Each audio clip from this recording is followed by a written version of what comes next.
साथियों नमस्कार। आज हम भारत के भूगोल में और खूबसूरत इंटरेस्टिंग टॉपिक्स को लेकर के आए हैं।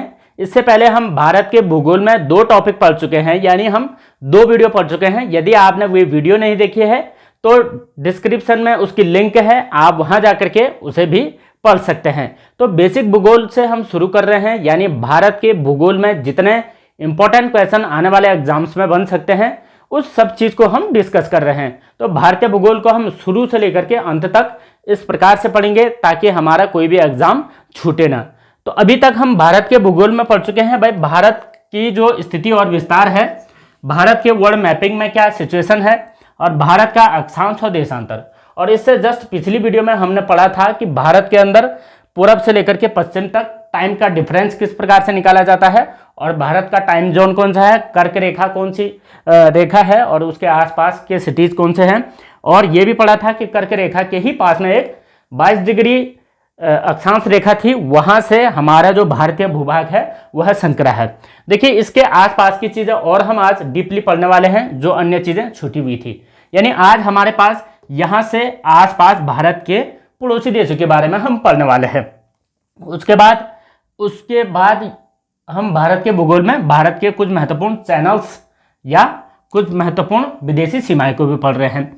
देखिए हम यहाँ पर यदि सीमा की बात करें तो हम सबसे पहले ये देख लेते हैं भाई हमारे पड़ोसी देश कौन कौन से हैं। तो यहाँ सबसे टॉप में जो यहाँ पर इंदिरा कॉल है, इंदिरा कॉल के ही आसपास में अफगानिस्तान है, तो हम शॉर्ट में अफगान ले लेते हैं। और यहीं पर पाकिस्तान है।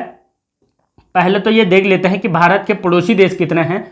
उसके बाद यहाँ पर चीन आ जाता है, हालांकि यह पहले तिब्बत के नाम से भी जाना जाता था लेकिन अब ये चीन है। ये यहाँ पर भूटान है, भूटान हो गया है। यहाँ से आप देखें म्यांमार, जिसका पुराना नाम बर्मा भी था, म्यांमार हो गया है। यहाँ से अगर हम देखें तो ये बांग्लादेश है, बांग्लादेश। हालांकि भारत का मानचित्र इतना खूबसूरत नहीं बना है लेकिन हम इस प्रकार से यहाँ आसपास के पड़ोसी देशों को देख सकते हैं। और ये जो बीच में है ये है हमारे पास नेपाल देश। तो आप काउंट कीजिए कितने देश हो रहे हैं हमारे पड़ोसी देश, 7 देश हो रहे हैं। ये हो गया एक्चुअली स्थलीय सीमा, स्थलीय सीमा से लगे देश। स्थलीय सीमा से लगे देशों की टोटल संख्या हो गई है 7। इसे चाहें तो आप ट्रिक से भी याद कर सकते हैं लेकिन ट्रिक बनाने की जरूरत नहीं है, इतना आसपास के हमें याद रखना ही है। अब देखिए किस प्रकार से हम ये पढ़ते हैं कि भाई भारत का विदेशों से किस प्रकार से सीमा विभाजन होता है। देखिए यहां पर जो है पाकिस्तान की बात करते हैं। पहले सर्वप्रथम पाकिस्तान को देख लेते हैं। पाकिस्तान की बात करें तो पाकिस्तान और भारत के बीच में जो रेखा है उस रेखा का यहां नाम है Radcliffe. Radcliffe, Radcliffe रेखा भारत और पाकिस्तान के मध्य है।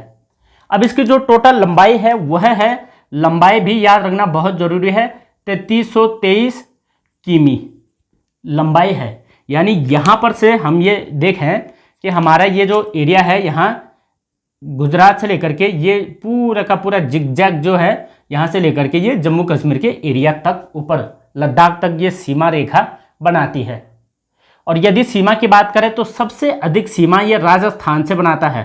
राजस्थान, ये हम याद रखें, राजस्थान से सबसे लंबी सीमा। और टोटल सीमा रेखा की लंबाई पाकिस्तान के साथ कितना है, 3323 किलोमीटर।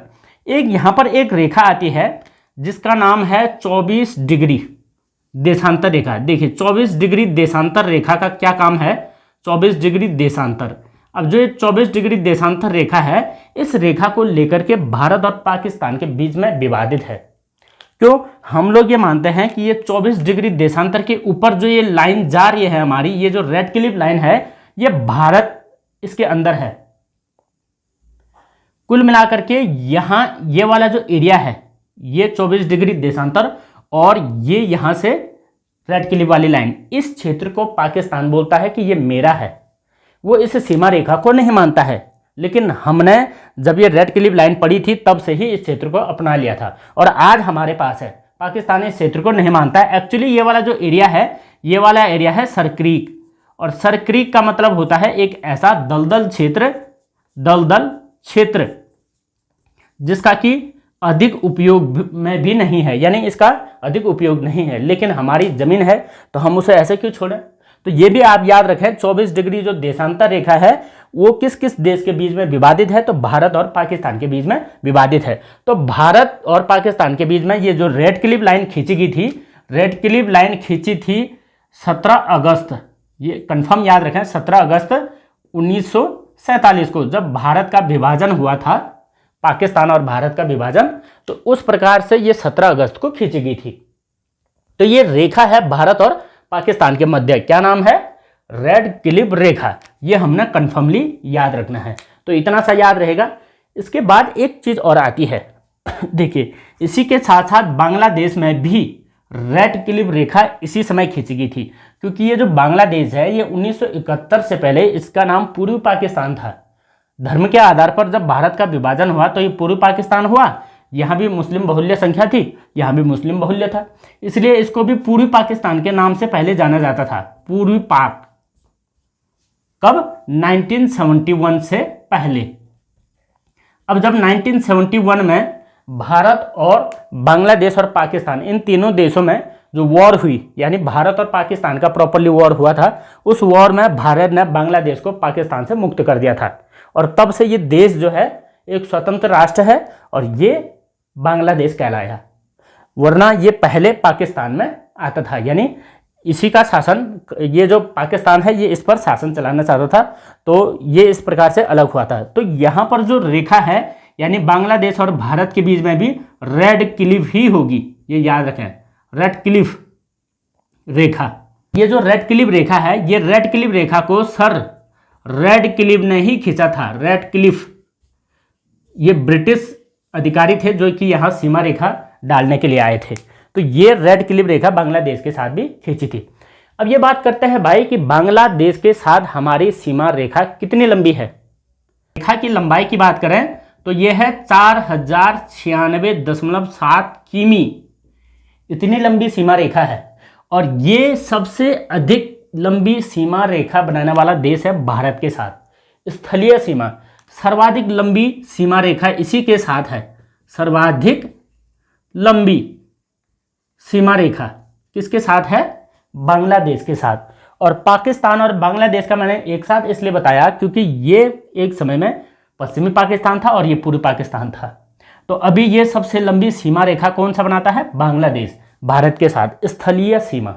इस तरीके से हमने इसको याद रखना है। अब ये भी पूछा जा सकता है कि यह जो सीमा रेखा है 4096.7, ये कुल सीमा रेखा का कितना प्रतिशत है। कुल सीमा रेखा का 27% सीमा रेखा केवल बांग्लादेश के साथ है। अब उसके बाद यदि बांग्लादेश की बात करें तो सबसे अधिक सीमा किस राज्य के साथ बनाता है। जैसे हमने यहां देखा था, सबसे अधिक सीमा रेखा बनाता है राजस्थान राज्य के साथ, कौन, पाकिस्तान। और बांग्लादेश किसके साथ बनाता है, तो यहां पर पास में देखिए आप, ये भारत का जो ये मुख्य भूमि का, यानी ये जो मैदानी क्षेत्र का सबसे पूर्वी राज्य है उसका नाम है पश्चिम बंगाल। तो भाई पश्चिम बंगाल सबसे लंबी सीमा बनाता है किसके साथ, बांग्लादेश के साथ। उस सीमा की लंबाई है 2217 किमी कुल। और इसके अलावा बांग्लादेश के साथ यदि ऐसा क्वेश्चन पूछे कभी कि भाई कितने राज्य सीमाएं बनाती हैं बांग्लादेश के साथ, तो हम काउंट करते हैं। देखिए बांग्लादेश के साथ पहला तो पश्चिम बंगाल ही है, पश्चिम बंगाल हो गया है। उसके बाद आ जाएगा असम, यानी जिसे अब असम भी कहते हैं। फिर मेघालय आ जाएगा, फिर उसके बाद त्रिपुरा आ जाएगा, फिर उसके बाद मिजोरम आ जाएगा। कितने हो गए हैं, 1 2 3 4 5, यानी 5 राज्य किसके साथ सीमा बना रहे हैं, बांग्लादेश के साथ। और उनमें से सबसे अधिक किस पर लग रही है सीमा, बांग्लादेश की पश्चिम बंगाल पर लग रही है। तो इस तरीके से हमने इस सीमा के बारे में भी याद रखना है और इस तरीके से ये वाला भी याद रखना है। ये बात कभी ना भूलिएगा कि सर्वाधिक लंबी सीमा रेखा, स्थलीय सीमा रेखा हमारी किसके साथ है, बांग्लादेश के साथ। और पाकिस्तान के बाद मैंने बता दी। और यहाँ ये वाला जो 24 डिग्री देशांतर, सॉरी देशांतर नहीं, जो 24 डिग्री अक्षांश है, जो 24 डिग्री अक्षांश है, ये अक्षांश में से विवादित रहा है। तो ये किसके साथ है, पाकिस्तान के साथ। तो हमने इस तरीके से ये वाला और ये वाला तो याद रख लेना है। आइए दूसरे पर बात करते हैं।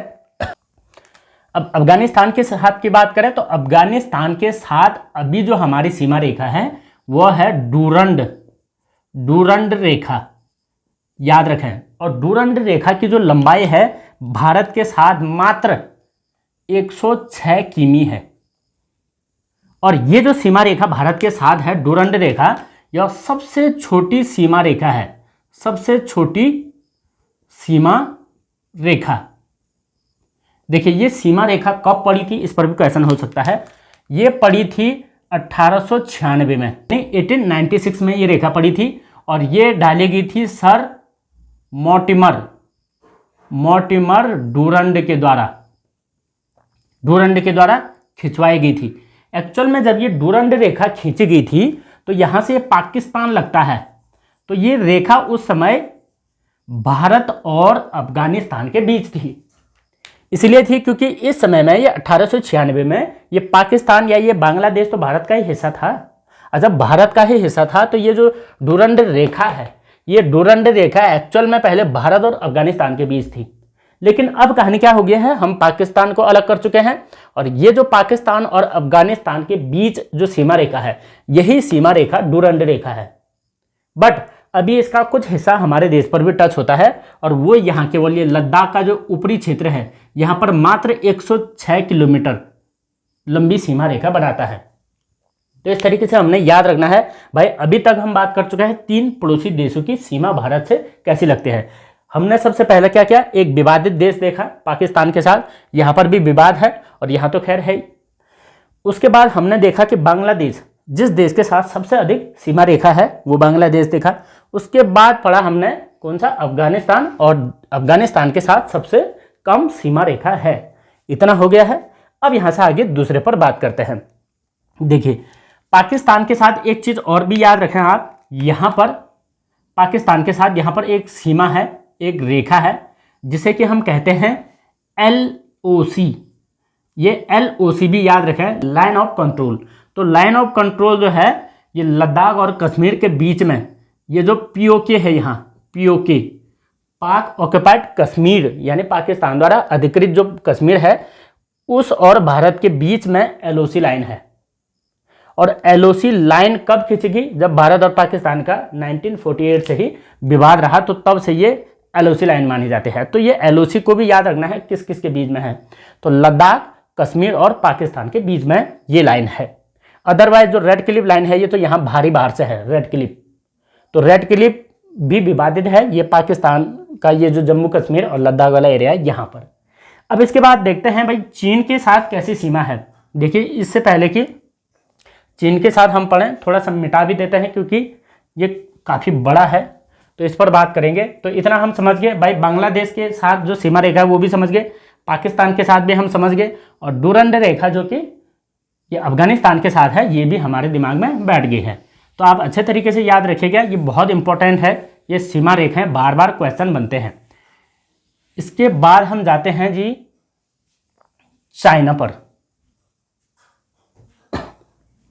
देखिए चीन पर क्या स्थिति है। चीन जो देश है ये पूरा का पूरा यहाँ पूरा का चीन देश है। अब इस पर लगते हैं 3 प्रकार की सीमाएं। देखिए चीन की जो सीमाएं हैं, चीन इस तरीके से, चीन यहाँ हम लिखते हैं, चीन 3 प्रकार की सीमाएं बनाता है। ये देखिए 3 प्रकार की सीमा। ये चीन की भारत के साथ होगी पश्चिमी सीमा, और ये मध्यवर्ती सीमा होगी, मध्यवर्ती, और ये होगी पूर्वी सीमा होगी है।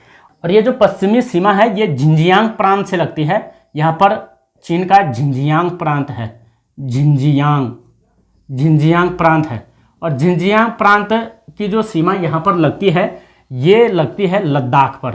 तो यहाँ से आपने याद रखना है कि भाई चीन की जो पश्चिमी सीमा लगती है वो लगती है लद्दाख के साथ, और लद्दाख के अलावा जो मध्यवर्ती सीमा है ये यहाँ लगती है हिमाचल प्रदेश और उत्तराखंड के साथ। अब यहाँ से तो बीच में नेपाल आ गया है तो यहाँ पर तो नहीं लगती है। तो पूर्वी सीमा जो लगती है, पूर्वी सीमा अधिकांश अरुणाचल पर लगती है, और अरुणाचल के साथ साथ यहाँ पर सिक्किम में लगती है, सिक्किम, ये 2 जगह पर लगती है और बाकी यहाँ से भी भूटान का एरिया है। तो चीन जो है यहाँ से लेकर के यहाँ तक कवर कर रहा है। अब क्वेश्चन आता है कि चीन की सीमा कितनी है भारत के साथ, तो वो है 3488 किमी, याद रखें 3488।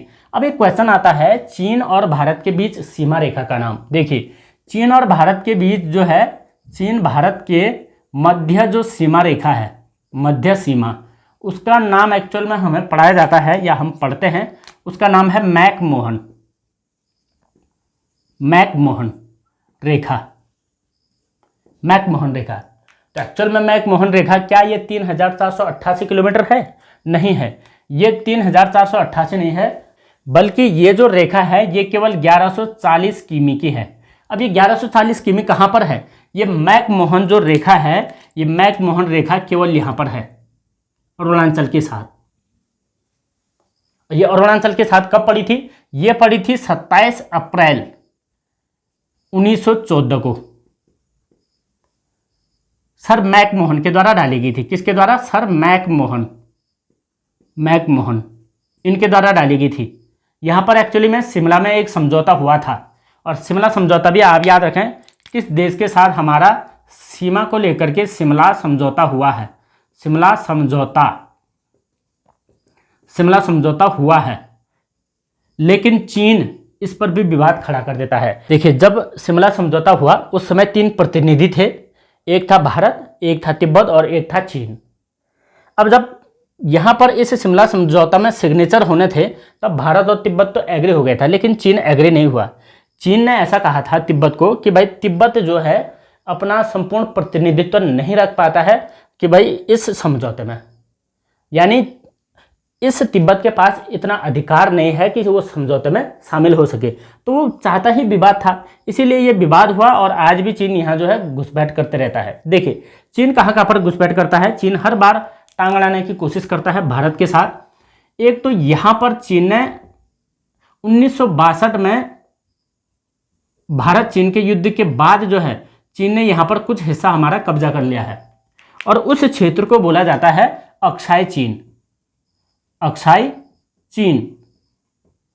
तो अक्साई चीन कौन सा क्षेत्र है? ये भारत का ही हिस्सा है, और ये भारत का हिस्सा अक्साई चीन के रूप में चला गया है क्योंकि चीन ने यहाँ पर कब्जा कर रखा है।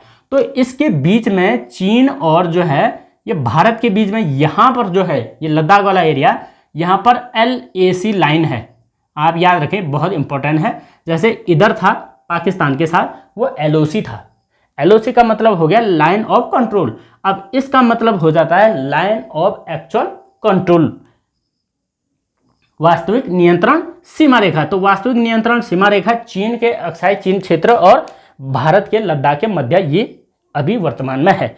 तो यहाँ पर भी ये विवादित है भाई, अगर चीन इधर ये उत्तराखंड और हिमाचल प्रदेश के क्षेत्रों में भी सीमा रेखा तक अपना निर्माण कार्य कर रहा है। यहाँ पर भी अगर आप सिक्किम में देखें तो सिक्किम में हर बार जो है डोकलाम जो क्षेत्र है, डोकलाम, ये डोकलाम क्षेत्र 3 देशों के बीच में है।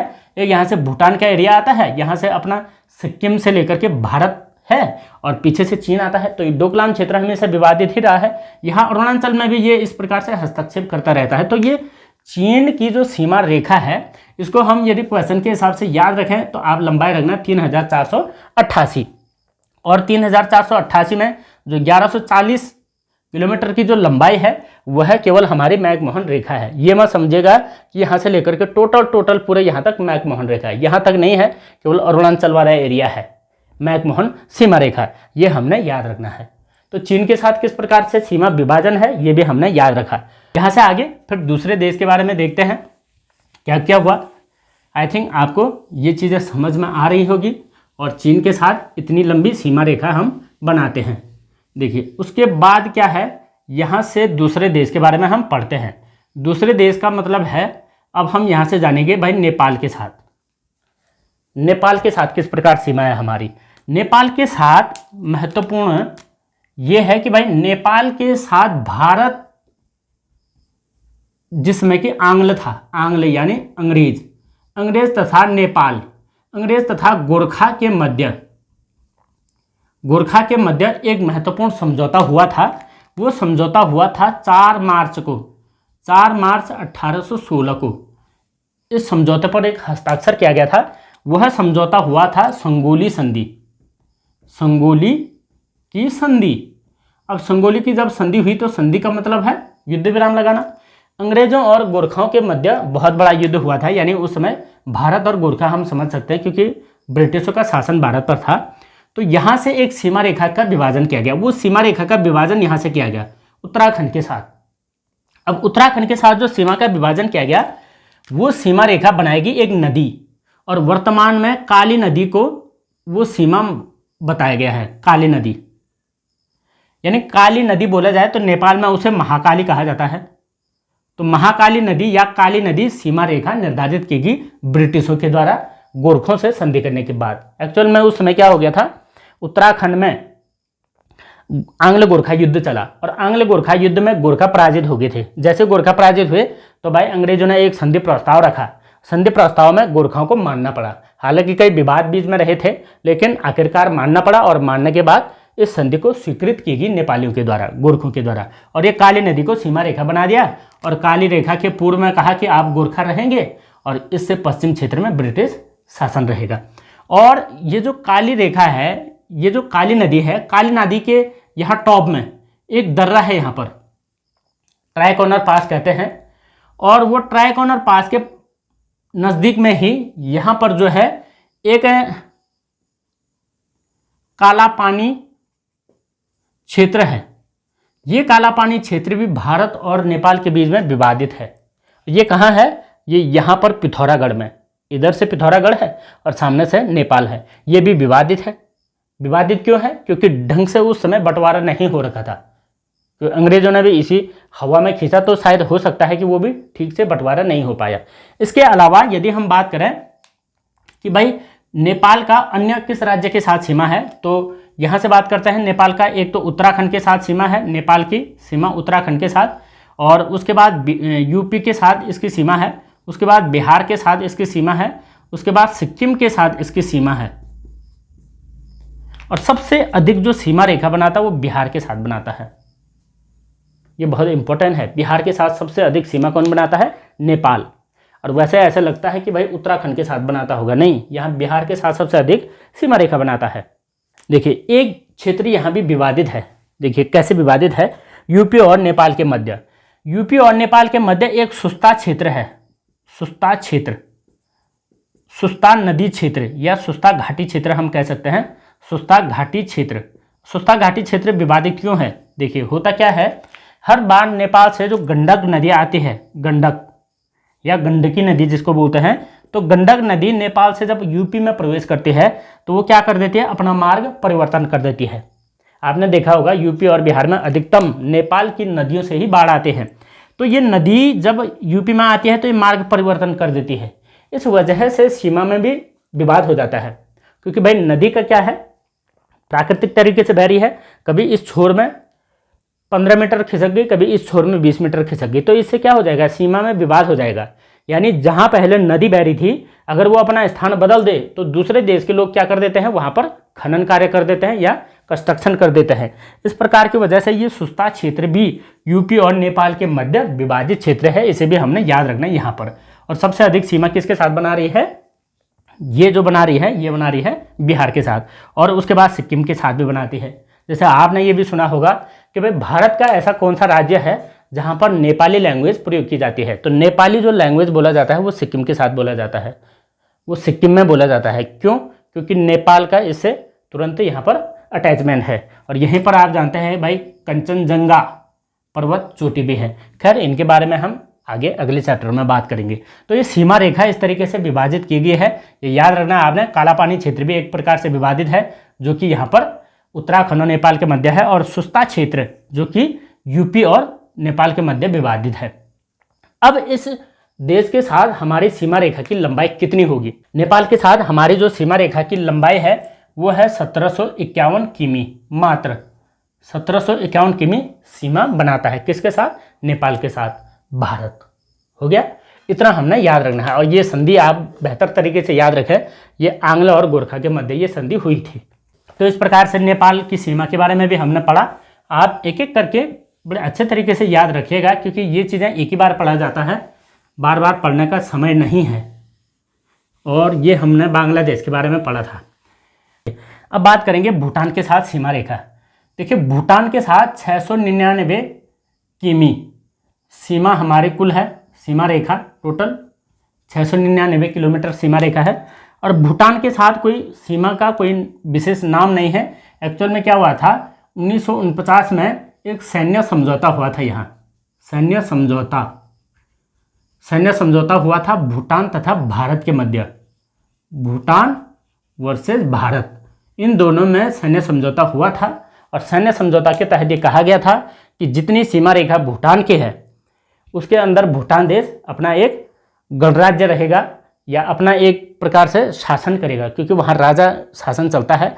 उसके बाद भारत की सेना यहाँ पर सैनिकों का कार्य करेगी। तो भारत अपनी सेना अभी भी यहाँ पर सैनिकों के लिए कार्य के रूप में भेजता है। तो सैन्य समझौता हुआ है, बाकी ऐसा नहीं कि सीमा रेखा का कोई स्पेशल नाम होगा। ये इतना आप याद रखें, 1949 इतना हो गया। अब हमने कितनों के बारे में पढ़ लिया भाई। यहाँ हमने देख लिया है पाकिस्तान के साथ सीमा रेखा, अफगान के साथ हमने सीमा रेखा देख ली, और यहाँ चीन के साथ सीमा रेखा देखी, और बांग्लादेश के साथ सीमा रेखा देखी, और नेपाल के साथ सीमा रेखा, भूटान के साथ। अब लास्ट फाइनल बचता है हमारे पास म्यांमार। म्यांमार के साथ जो सीमा रेखा है वह प्राकृतिक तरीके से भी है। यहाँ प्राकृतिक तरीके से है। देखिए यहाँ पर एक पर्वत श्रेणी है अराकान योमा पर्वत श्रेणी, जो कि अराकान योमा पर्वत श्रेणी यहाँ हमारे नागालैंड से लेकर के या नीचे मणिपुर के छोर तक और अरुणाचल तक अराकान योमा पर्वत श्रेणी है, जो कि भारत तथा म्यांमार के बीच में सीमा का कार्य करती है। फिर यहीं से पटकाई बुम पहाड़ियाँ भी हैं, ये याद रखें आप, दो चीज़ें याद रखें। यहाँ पर एक पहाड़ियाँ और है पटकाई बुम पहाड़ियाँ।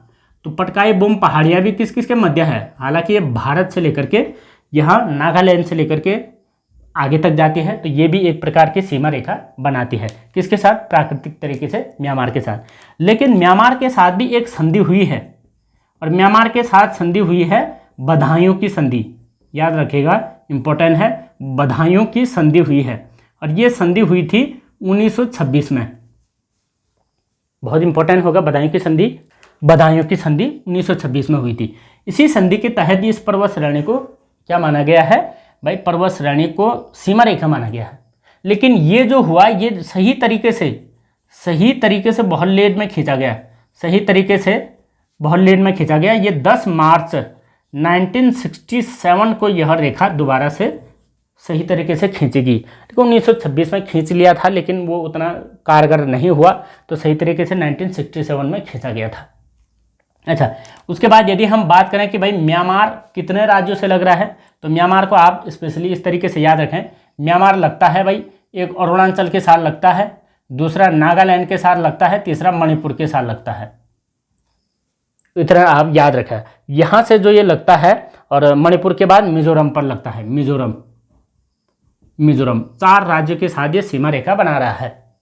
यहाँ पर जो है म्यांमार से कई प्रकार के ट्राइब्स जो है भारत में भी आती है, क्योंकि म्यांमार के जो ट्राइब्स है वहाँ पर उनको अच्छी व्यवस्थाएं नहीं है, तो भारत में मिल जाती है। तो भारत में भी, भारत के जंगलों में आता है, यहाँ नागालैंड के जंगलों में, मणिपुर के जंगलों में। तो मणिपुर के जो क्षेत्र है, मणिपुर के कई जंगलों में म्यांमार के ट्राइब्स बसते भी हैं इस प्रकार से। और इस तरीके से हमने देखा कि भाई हमारे पास जो है म्यांमार की सीमा रेखा भी कौन सी चीज़ें बना रही है, ये बहुत इंपॉर्टेंट तरीके से याद रखना है। तो इतना क्षेत्र हमने देखा कि भाई 7 देशों के साथ हमारी स्थलीय सीमा है।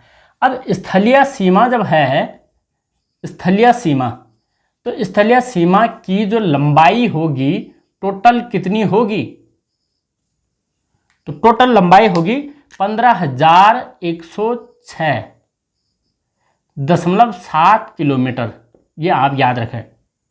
और सामान्य तरीके से जो माना जाता है, सामान्यतः ये जो माना जाता है 15,200 किलोमीटर माना जाता है। बट ये अगर आप कैलकुलेशन करोगे सभी देश की सीमाओं का, तो 15,106 किलोमीटर इसकी टोटल लंबाई है स्थलीय सीमा की। देखिए स्थलीय सीमा कहाँ से शुरू हुआ, यहाँ से स्थलीय सीमा की शुरुआत हो जाती है गुजरात से, और लास्ट हो जाता है यहाँ पश्चिम बंगाल तक। तो गुजरात से लेकर पश्चिम बंगाल तक जो सीमा रेखा है, इस तरीके से पूरी स्थलीय सीमा रेखा, ये सीमा रेखा की लंबाई 15,106 किलोमीटर है। भारत के पड़ोसी देशों के साथ इस प्रकार से सीमाएं विभाजन हुआ है। अच्छा, एक चीज़ और इम्पोर्टेंट रह गया है, वो चीज़ भी बात कर लेते हैं भाई। बांग्लादेश और भारत के मध्य पुनः सीमा विभाजन भी हुआ है एक बार। विभाजन, ये पुनः सीमा विभाजन कब हुआ है, ये बहुत इंपॉर्टेंट क्वेश्चन है। ये हुआ है 2015 में, और 15 में विभाजन जब हुआ तो भारत के संविधान में 100वां संशोधन किया गया। 100वां संशोधन, और इस संशोधन के तहत भारत तथा बांग्लादेश के मध्य पुनः सीमा विभाजन भी हुआ था। ये भी बहुत इंपॉर्टेंट क्वेश्चन है, ये भी आप याद रखें। भारत और बांग्लादेश के मध्य वो क्यों हुआ था? एक्चुअली में जब रेड क्लिफ ने 1947 में जो रेखा खींची थी वो काफ़ी विवादित थी। यानी यहाँ पर इन सीमाओं में यह नहीं पता चल पाता था कि भाई यह व्यक्ति भारत का है या बांग्लादेश का है। सीमा कोई निश्चित नहीं थी, तो विवादित हो रही थी, क्योंकि भाई जब रेड क्लिफ आया तो उन्होंने केवल मानचित्र बिछाया और मानचित्र के ऊपर रेखाएं खींच दी। तो इस तरीके से तो सही तरीका विभाजन का नहीं था, तो विवादित रहा था। तो 2015 में जाकर के भारत सरकार ने इसे दोबारा से विभाजन किया, और बांग्लादेश और हमारे बीच में जो सीमा विवाद थे, यानी जिसमें कन्फ्यूज था, वो अब क्लियर हो चुका है। तो यहाँ पर हम ये समझ गए भाई 15,200 हमारी स्थलीय सीमा है। अब क्वेश्चन ये आता है कि भाई अगर 15,200 हमारे पास स्थलीय सीमा है तो क्या भारत की जलीय सीमा भी होगी? बिल्कुल, जलीय सीमा भी होगी। तो जलीय सीमा पर भी बात करते हैं। देखिए जलीय सीमा क्या है और कहाँ कहाँ है, ये भी देख लेते हैं। जलीय सीमा, और जलीय जो सीमा है, देखिए जलीय सीमा यहाँ से लग जाता है गुजरात से। जलीय सीमा गुजरात से शुरू हो जाती है और यहाँ पश्चिम बंगाल तक लग जाता है जलीय सीमा। और खैर यहाँ अगर हम ये देखें, हमारे यहाँ अंडमान निकोबार द्वीप समूह भी हैं। ये हमारे द्वीप समूह जो हैं, अंडमान और निकोबार द्वीप समूह, और ये अंडमान निकोबार द्वीप समूह, और यहाँ पर भी हमारा लक्षद्वीप है, लक्षद्वीप। और पूर्वी क्षेत्र में ये द्वीप समूह है और पश्चिम क्षेत्र में ये द्वीप समूह है। तो यहाँ से लेकर के ये जो मुख्य भूमि है, मुख्य भूमि बोला जाए तो भारत का जो मुख्य खंड है, उस मुख्य खंड में नाप तोल किया जाए तो हमारी जो टोटल सीमा रेखा है, देखिए अब समुद्री सीमा की बात करते हैं हम। समुद्री सीमा रेखा, अब समुद्री सीमा रेखा की जो लंबाई है वह हो जाती है 6100 किमी। और ये मैंने केवल 6100 कौन सी बताई?